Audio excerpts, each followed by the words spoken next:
the night Elias gave up on God, he thought his story was over. But what he didn't know was this: heaven had not closed the book. God was just turning the page.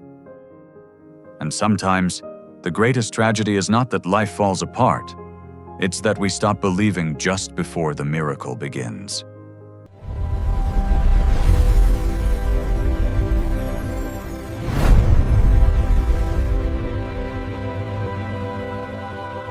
Elias Hartman had plans for his life.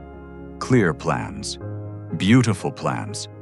By 30, he would become a respected architect.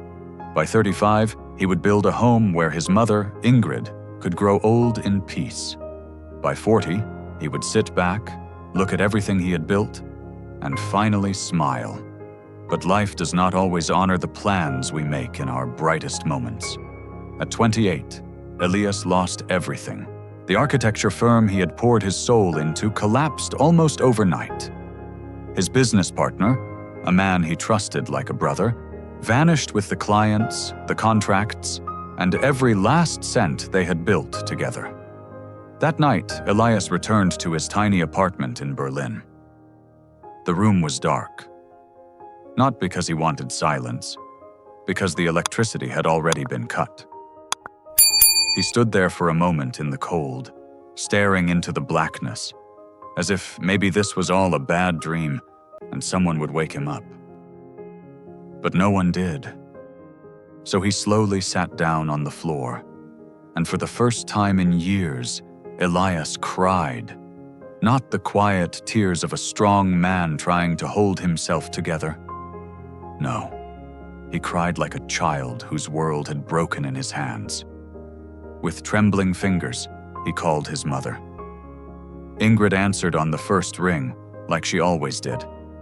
Before Elias could even speak, she said softly, "Elias, I've been praying for you all day. I don't know why, but my heart felt heavy." He couldn't answer. He just held the phone to his ear and listened to her breathing on the other side of the line, as if that alone could keep him from falling completely apart. And that night, in the darkness of that room, Elias made a decision that would haunt him for years. He decided to stop believing. 2 years passed. But Elias did not rebuild. He only survived. And there is a difference. He took whatever work he could find, small freelance projects, temporary jobs, anything that would keep him afloat for another week. He stopped answering calls from old friends. Sebastian had gotten married. Clara had opened her own studio. Everyone seemed to be moving forward. Everyone except him. Whenever people asked how he was doing, he smiled and said, "I'm fine." But deep inside, Elias had stopped expecting life to get better. That was the real darkness. Not the unpaid bills, not the loneliness, not even the betrayal. The real darkness was this. He had cut the rope between himself and God. He used to pray every morning, quietly. No grand speeches, no rituals, just a whisper from the heart.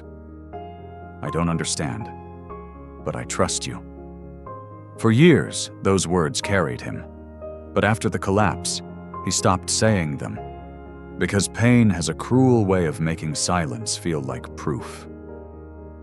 Elias told himself, if God was listening, he would have stopped this.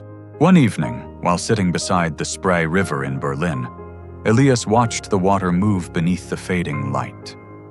A little girl, maybe 6 years old, ran over and sat beside him for a moment.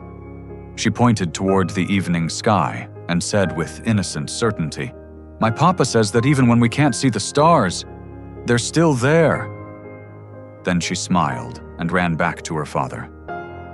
But Elias stayed frozen, because something about those words slipped past all his walls and touched the part of him he thought was already dead. For the first time in a long time, his heart felt something. Not peace, not healing, just a crack in the darkness. And sometimes, that is where healing begins. 3 weeks later, Elias received an email. A small design company in Munich had found his old portfolio online. work he had done before everything fell apart. They were looking for a junior project designer. The salary was modest. The title was lower than what he once had. And to a man drowning in pride and disappointment, it felt almost humiliating. He nearly deleted the email. Instead, he stared at it for 4 hours. 4 long hours of fear, doubt, and the quiet war inside a broken man. Then suddenly, a memory came back to him. He was 9 years old again, sitting beside his mother after failing an exam. He had felt ashamed, small, defeated. Ingrid had placed her hand over his and said, "Elias, God does not send every test to destroy you.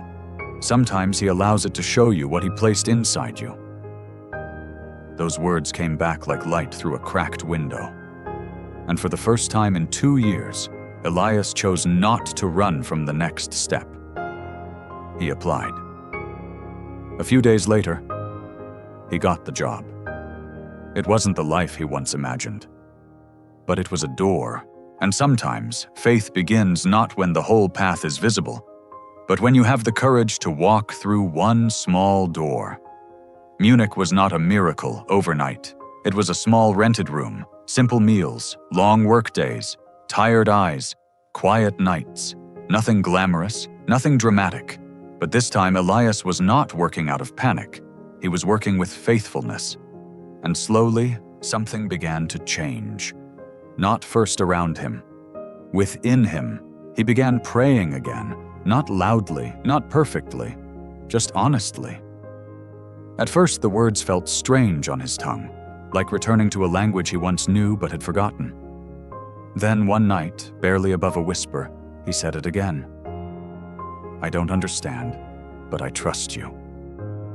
The same words, the same surrender, but now they came from a deeper place. At the office, Elias met a senior architect named Thomas Weaver. Thomas noticed him. Not just his skill, his silence, his discipline, the way pain had shaped him, but not completely destroyed him. Thomas became more than a colleague. He became a mentor. He pushed Elias, guided him, corrected him, believed in him during the months Elias still struggled to believe in himself. And 18 months later, Elias was trusted to lead his first independent project, a residential complex for elderly residents. The day the design was approved, Elias sat alone with the final plans in front of him. And with tears in his eyes, he named one wing of the courtyard after his mother, Ingrid, because some prayers are not answered all at once. Some are rebuilt slowly, brick by brick. The night the project was completed, Elias called his mother. He tried to sound calm. He failed. She heard the emotion in his voice before he said anything. When he told her the project was finished, Ingrid cried. Then Elias cried. Then they both laughed at each other for crying. And in that sacred little moment between mother and son, Ingrid said something Elias would carry for the rest of his life. "Do you know what faith really is, my son? Faith is not believing that God will stop the storm. Faith is believing that even in the storm, He will not leave you." Elias stood by the window, looking out at the city lights below. And for the first time in 3 years, he did not feel rich. He did not feel successful. He did not even feel fixed. He felt whole. Here is what Elias's story teaches us. There will be seasons in life when everything collapses. The people you trusted may betray you. The plans you prayed over may fall apart. The future you imagined may disappear in a single night. And in those moments, the question is not just, why is this happening? The real question is, will I still hold on to God when I don't understand Him? Because faith is not the absence of pain. Faith is choosing to hold the rope, even when your hands are shaking, even when your heart is tired, even when heaven feels silent, even when you cannot see the other end. Elias learned something the hard way. God wasn't absent in his darkest hour. God was working in the silence, writing the next chapter, while Elias thought the story had ended. So remember this: the rope between us and God is not success. It is not comfort. It is not a life without storms. The rope between us and God is faith. And faith does not mean you never break down. It means you do not let go.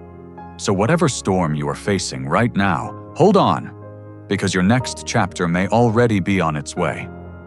Here's your challenge today. Before you sleep tonight, say these 5 words out loud. Just 5 words. I trust you, I believe. That's it. No perfect faith needed. No perfect life needed. Just 5 words. Try it. And if you're ready to hold the rope, subscribe. Because every week I bring you a story that reminds you, you are not alone.